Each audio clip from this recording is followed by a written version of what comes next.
All right, let us move on to the next phase of this fine day, and that is a conversation with one of the region's lawmakers, Jeremie Dufault, 15th District Representative out of Sela. Chila. And here he is. Good morning, sir. How are you, Jeremy? Good morning, Dave. Good morning, Lance. How are you guys this morning? Very well. Ever appear in any Broadway musicals, Jeremy? Ever done You know, any? I never made the cut, Dave, but my daughter is just in love with the sound of music. So there's a Julie Andrews kick in our house for sure. She's singing that song, so long, farewell, Yeah. all the way to bed. Nice. Pretty I like cute. that. That's fun. Good for her. Well, we won't cast you then in the KIT remake of My Fair Lady, but there's a method to our madness here. You join the show and you kind of wonder what the heck are those guys up to. But right now we're up to you, sir, and we just got done having a conversation with Chris Cargill, Eastern Washington Director of the Washington Policy Center, and he is lamenting the absurd focus on taxation from the Policy Center's perspective. Can I assume you share the same? Yes, Chris is a good guy, and I'll say it clearly and plainly. Hold on to your wallets. The legislature is in session. Yeah, no kidding. Wow. Yeah. There are taxes all over the place, and 5 different committees, including ones where there's not supposed to be taxes. We've got a gas tax. We've got a carbon tax. We've got a low-carbon fuel standard, which is just another form of a gas tax.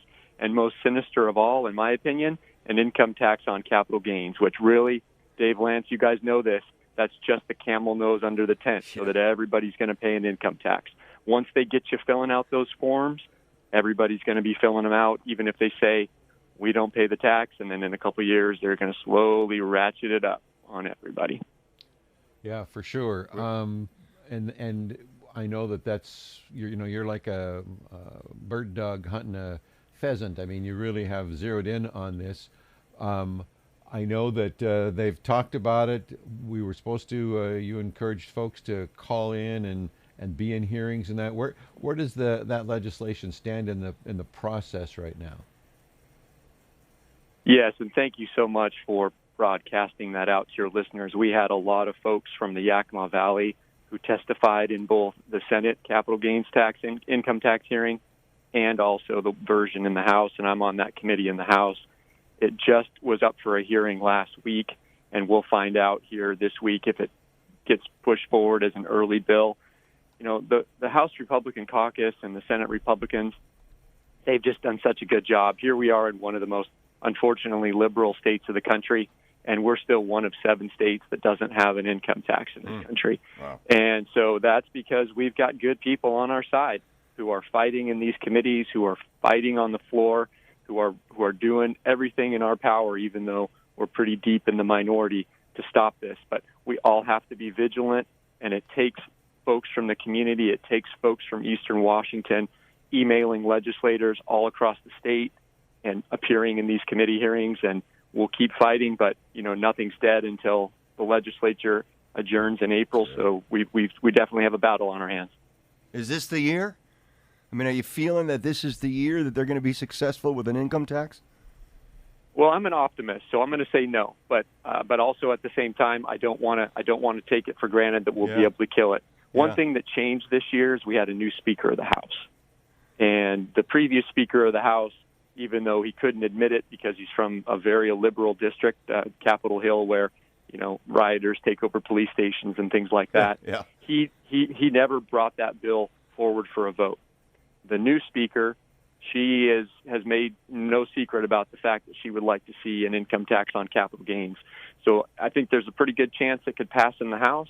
I think the Senate is our best bet to stop it because they have some more moderate members over there who I think are going to be pretty nervous about putting forward an income tax as their signature proposal because they want to get reelected in this state. And look at all the initiatives that we've had that people have said no income tax, no income tax. We want $30 car tabs, and the legislature just ignores them time and time again. And so I think some people there in the Senate think it's a bridge too far.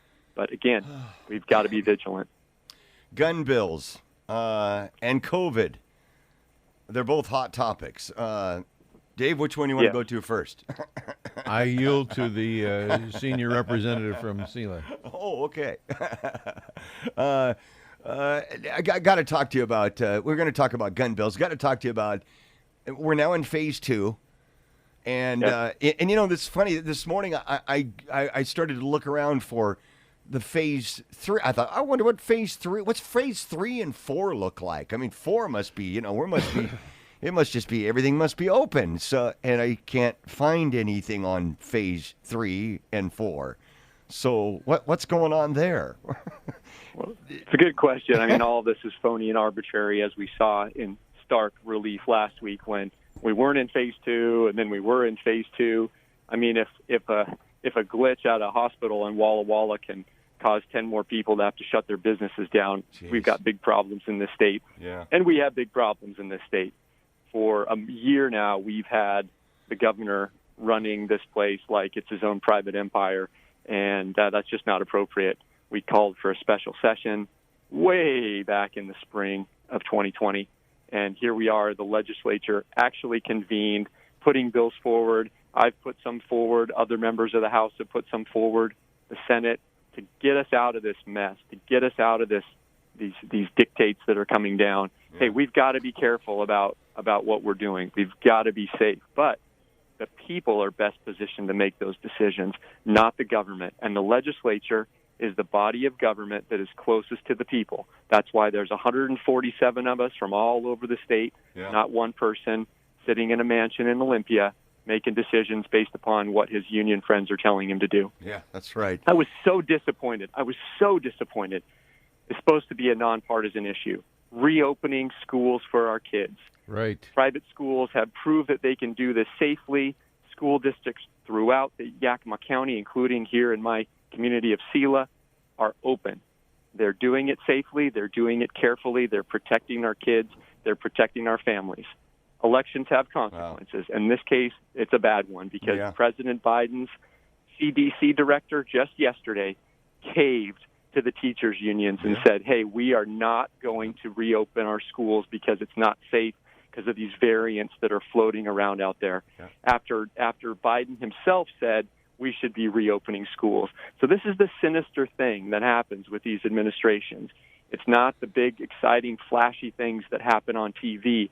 It's the people that are behind the scenes making 1,000 decisions that affect your life every day. And right now we've got somebody in the White House who is empowering people who are making the wrong ones. Yeah. And here in our state, the governor doesn't even, he hasn't even released phase 3 guidelines, so we don't even know what's going on there. That's right. Yeah, it's all arbitrary. Yeah. Phase 3, phase 4, phase 52. Yeah. The bottom line is that until we get out of this emergency order, which is what we're trying to do in the legislature, that's the real linchpin. We've got to get out of that declaration so we can get back to constitutional government in Washington State. I promise we'll talk about gun bills, but your utility bill, House Bill 1421, this has been really very important to you, right? Yes, thank you for asking me about that, and I appreciate the story that you put up on it last week. Yeah. This is something that's important to me. I mean, right now, under state law, cities are allowed to charge a property owner for a bill that their tenant ran up. And I just don't think that's right. I don't think that property owners should have to pay their tenants' Visa bills. I don't think they should have to make their car payments, and I don't think they should have to pay their utility bills. So I've brought forward a bill, and last year it had bipartisan support, just ran out of time coming out of the committee. And this year it's back. It passed out of the committee unanimously last week. Yeah. And I'm hopeful that it'll come up for a vote on the floor here sometime before March 15th. We just had But really important to make sure that the people who charge up bills, they're the ones who are held responsible and not anybody else in our communities. Gee, personal accountability. How dare you, Jeremy? How dare you? we just had a situation, tonight actually at City Council, where water, sewer, garbage type bills didn't get paid, and there's a process by which they slowly determine what they can collect on, and we're going to give up close to $290,000. It's almost $500,000 over the last 2 years of people bailing on the stuff that they owe. It's out there. It happens. and you shouldn't have to pick up somebody else's mess when you're the one providing them opportunity to have a home in the first place. So yeah, that's right. we're with you on that one, sir. That's a good point. That's a really good point, Dave. And I dug pretty deep into the data on this to see what the impacts would be on our cities, because our cities provide vital functions and they do important work, and they need to be cautiously funded, but they need to be adequately funded. So I didn't want this to cost cities too much money. And what my research showed is that it doesn't, because this doesn't prohibit cities from collecting on delinquent accounts if the property owner is the person who charged up the bill.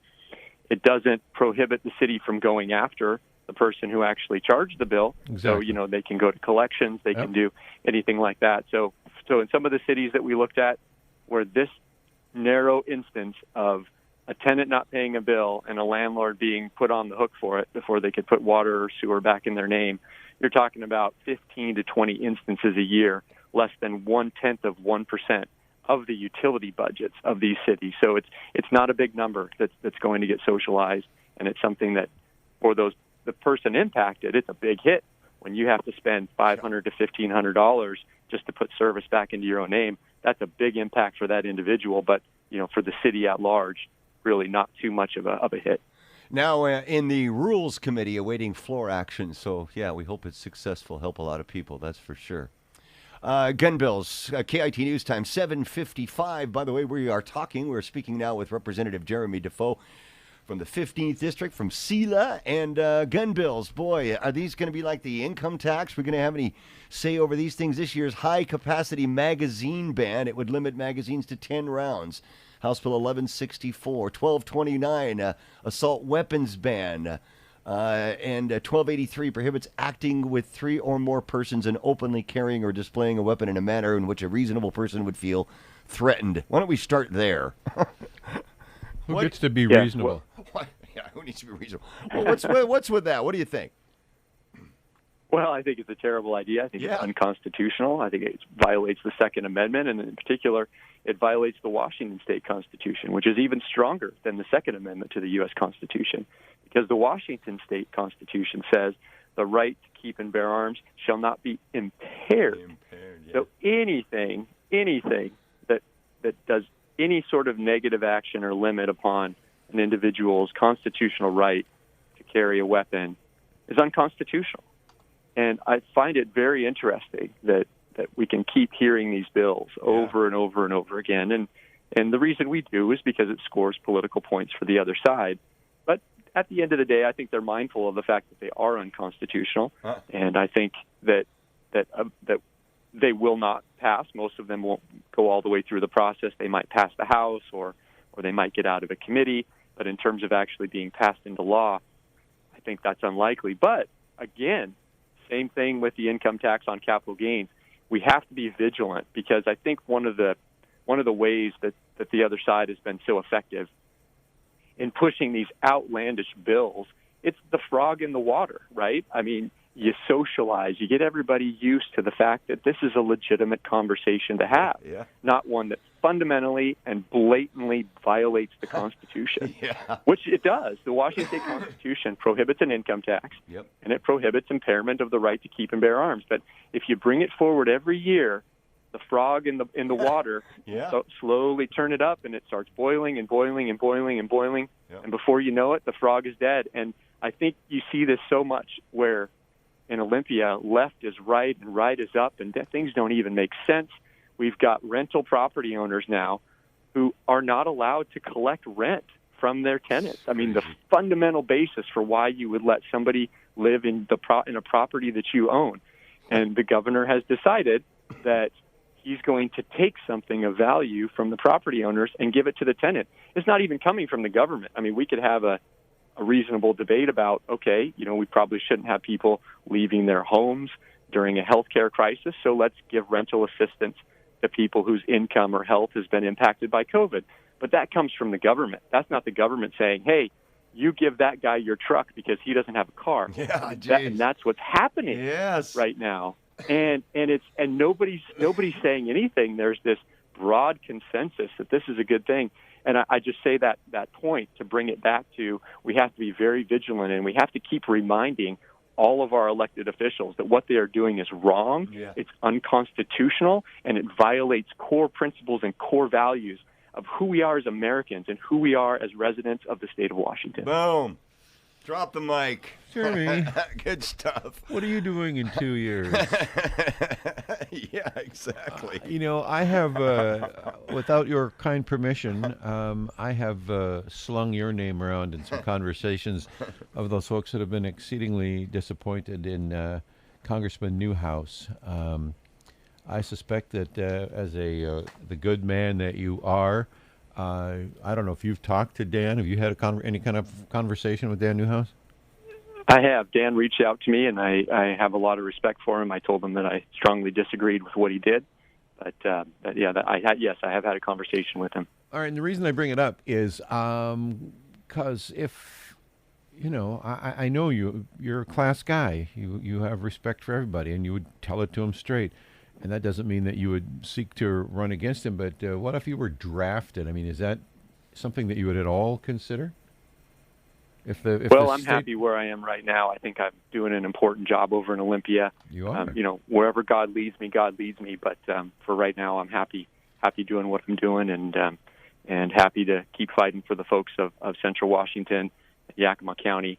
But I do have a big problem with the left co-opting otherwise good conservative Republicans to validate narratives that just aren't true, and to take political points against people who are doing good things. And I'm very disappointed in any Republican who went along with that impeachment effort. I mean, how can you remove somebody from office when they're not even in office? It's illogical. It makes no sense. Absolutely. Well, as it said in Dumber and Dumber, was it? So you're saying there's a chance. All right. Jeremie Dufault, thank you for your time. Thanks, you for your efforts there. Way to keep us all on point. There's so much to be watching out for. You do a great job of helping us in that, and we appreciate you. Thanks, Jeremie.